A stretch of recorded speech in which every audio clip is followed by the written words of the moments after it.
अस्सलाम वालेकुम नाजरीन, सरजमीन टीवी के खुसूसी प्रोग्राम के साथ मैं हूं खालिद भट्टी।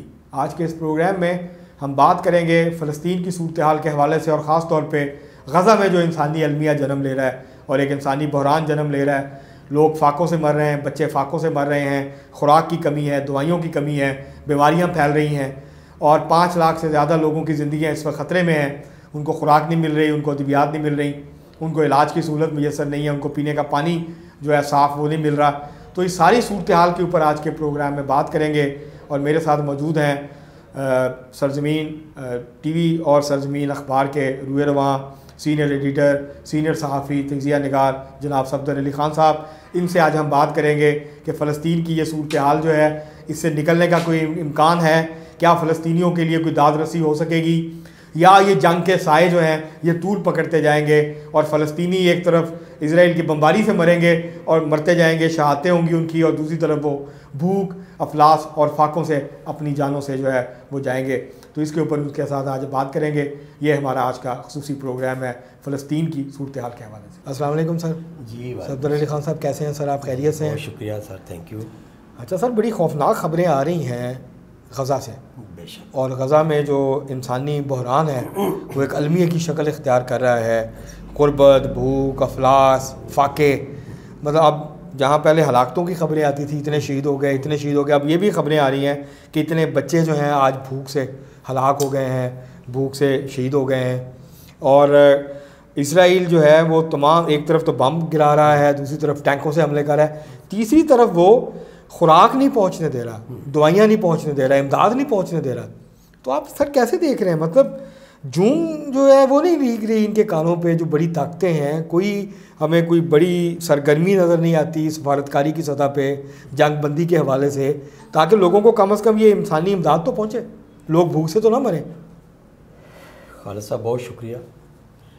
ये एक इंतहाई दिल सोच सा इशू है जी, और ये एक इज्तमाही बेहिसी का एक इस वक्त अलमबरदार बना हुआ है ये वाक़या कि शायद ही दुनिया ने इससे पहले इतनी बेहिसी का नज़ारा देखा हो। सही। ख़ास तौर पे मुसलमान ममालिक और बिलख़ुसूस अमूम जो है पूरी दुनिया, सही, जिसमें जैसा आपने ज़िक्र किया बड़ी ताकतें हैं।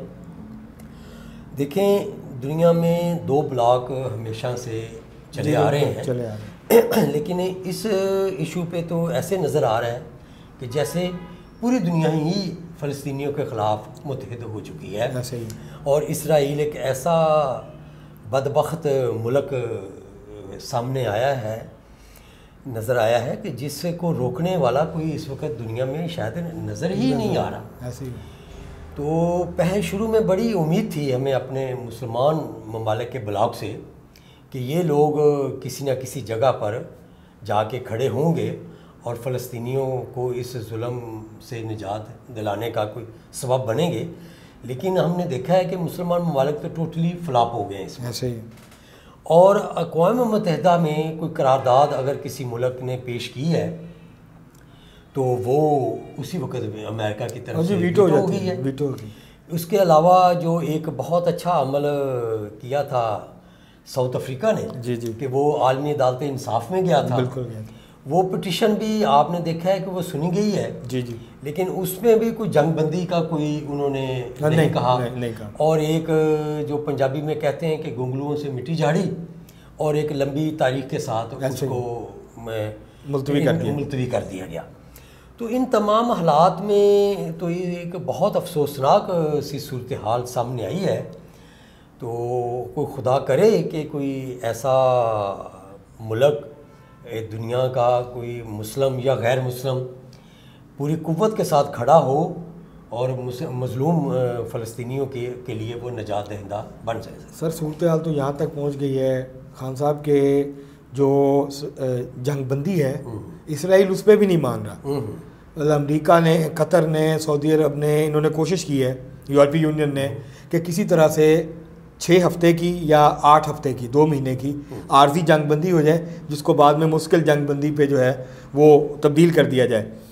क्योंकि सर ये भी इशू है इसमें कि जो प्रेसिडेंट बाइडन है उसने इलेक्शन लड़ना है नवंबर में, सदारती इलेक्शन है, वो चाहेगा कि उससे पहले पहले इसका कोई ना कोई मामला इसको क्लोज़ किया जाए, क्योंकि मुखालफत बढ़ रही है उनकी अमेरिका के अंदर, ख़ासतौर पे जो नौजवान हैं, जो अरब अमेरिकन हैं, उनके अंदर जंग को लेके, और फ़लस्तीनी ग्रुप्स जो हैं वो इस पर कैंपेन कर रहे हैं।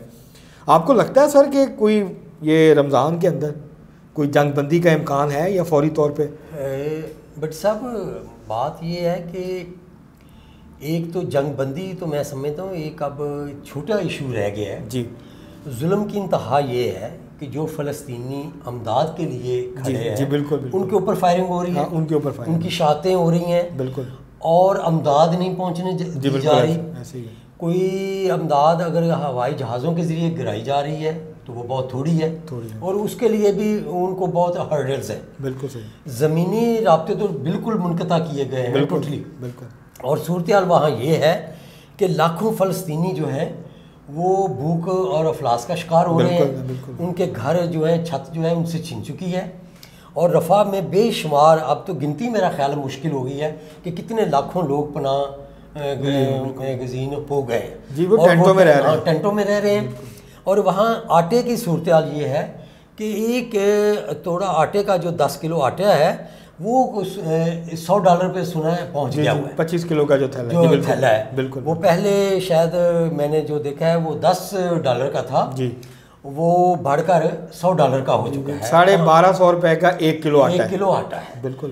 पानी नायाब है, बिल्कुल ऐसे। चीनी जो है वो जो है $25 तक 1 किलो की हो चुकी है। 7,500 7,000 किलो आप कह सकते हैं वो पाकिस्तान में की बिल्कुल पाकिस्तानी करेंसी में। बिल्कुल इसी तरह बाकी जो चीज़ें हैं, कुकिंग ऑयल है, सब्जियां हैं, फ्रूट्स हैं, वो पहली का बात यह है कीमत भी चले बाद की बात है, पहले मिले तो सही। हाँ, वो मिल ही नहीं रही, वो मिल ही नहीं रही। सही बात। कोई ज़मीनी तमाम रास्ते जो हैं वो बंद हैं। ऐसे ही है।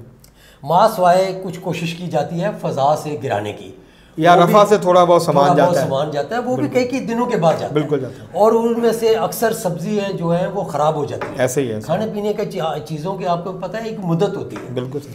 तो जंग बंदी इससे पहले जो सबसे ज़्यादा ज़रूरत है वो उन्हें खुराक तो पहुँचानी चाहिए। बिल्कुल सही। लेकिन बदकिस्मती से इस वक्त बेहिसी का ये आलम है, दुनिया जो है वहाँ फ़लस्तीनियों को ग़ज़ाई अमदाद तक से महरूम है। ऐसे ही। लेकिन मैं ये बातें तो आ रही हैं मीडिया में कि एक जंग बंदी की कोशिश की जा रही है, जिसमें कतर बहुत मेन रोल अदा कर रहा है और पाकिस्तान भी इसमें सपोर्टिंग रोल दे रहा है। जी जी। तो इंशाअल्लाह अज़ीज़ हम उम्मीद तो कर सकते हैं कि अल्लाह करे कि ये जंग बंदी कल की होने के बजाय आज से ही हो और वो मज़लूम फ़लस्तीनियों को कोई सांस लेने का मौका मिले। बिल्कुल। और सबसे पहले उन्हें खुराक जो है वो पहुँचे और उनके ज़ख्मी जो हैं उनका इलाज हो सके। बिल्कुल सही। इस वक्त वहाँ कोई ऐसा अस्पताल नहीं है फ़लस्तीन में जो इस वक्त चल रहा हो। सर दवाइयाँ नहीं है, तिब्बी आलात नहीं है, कोई चीज़ नहीं, उनके पास कोई चीज़, बिजली नहीं है, उनके पास फ्यूल नहीं है, कोई चीज़ नहीं है, फ्यूल नहीं है। बिल्कुल। तो एक बहुत ही ज़्यादा अफसोसनाक सूरत हाल है। खुदा करे कि कोई इस तरह का रास्ता निकले सही कि मज़लूमों की कोई मदद हो सके। सही। और यही हालत बेहिसी की फ़लस्तीन के अलावा कश्मीर में भी है। बिल्कुल ऐसे। कश्मीर में भी आप देखें कि ये मोदी इंतज़ामिया ने कितने अरसे से उनका भी नातका बंद किया हुआ है। बिल्कुल ऐसे। और आलमी ताकतें जो हैं ये इस वक्त मेरा ख्याल है कि सब लोग सिर्फ मुआशी मामलात को देख रहे हैं, इंसानी मामलात को देखना वो बिल्कुल ही इस वक्त ख़त्म हो रहा है। ये सर इंसानी हकूक़ और जमहूरियत का जो नारा है ना, उसको अपने मफादात के लिए हथियार के तौर पे इस्तेमाल करते हैं, किया जा रहा है। उसके अलावा उनको कोई दिलचस्पी नहीं है। उनको वो सिलेक्टिव है इस मामले में कि किसके इंसानी हकूक़ हैं किसके नहीं है। तो ये एक इशू है। ये बिल्कुल ऐसा आपने इस वक्त तो ये लागू हो चुका है। बिल्कुल ऐसे। नज़र नहीं आना एक अलग बात है, ये लागू हो गया। बिल्कुल ऐसे। तो सर ये आपने नाज़रीन हमारा आज का प्रोग्राम देखा। फ़लस्तीन की तामीर नौ के लिए कम अज़ कम 80 से 90 अरब डॉलर की ज़रूरत होगी जब ये जंग ख़त्म होगी। अब तक का जो नुकसान है फ़लस्तीन का वो 80 से 90 अरब डॉलर का नुकसान है। ये बहुत बड़ा नुकसान है। ये पाकिस्तान की जो टोटल मईशत है उसका भी 1/4 बनता है। पाकिस्तान एक बहुत बड़ी मईशत है फ़लस्तीन के सामने। और इस बात के लिए सऊदी अरब पहले ही कह चुका है कि जब तक इसराइल गारंटी नहीं देगा कि आइंदा वो तबाही नहीं करेगा, बमबारी नहीं करेगा, तो हम जो है दोबारा तामीर नौ के लिए पैसे जो है वो खर्च नहीं करेंगे। ये जो सफदर अली खान साहब ने सूरत हाल बताई है फ़लस्तीनियों की, बहुत भयानक सूरत हाल है। एक बड़ा इंसानी अलमिया जो है वो जन्म ले रहा है। इसकी तरफ आलमी कुव्वतों को जो है और ख़ास तौर पे इस्लामी ममालिक की जो क़यादत है उसको इसके ऊपर तवज्जो देने की और ध्यान देने की ज़रूरत है, ताकि फ़लस्तीनियों के ऊपर ये जो अज़ाब मुसल्लत किया हुआ है इसमें कमी आए और वो अपनी नॉर्मल ज़िंदगी जो है वो गुजार सकें। अब तक के लिए इतना ही, बहुत शुक्रिया।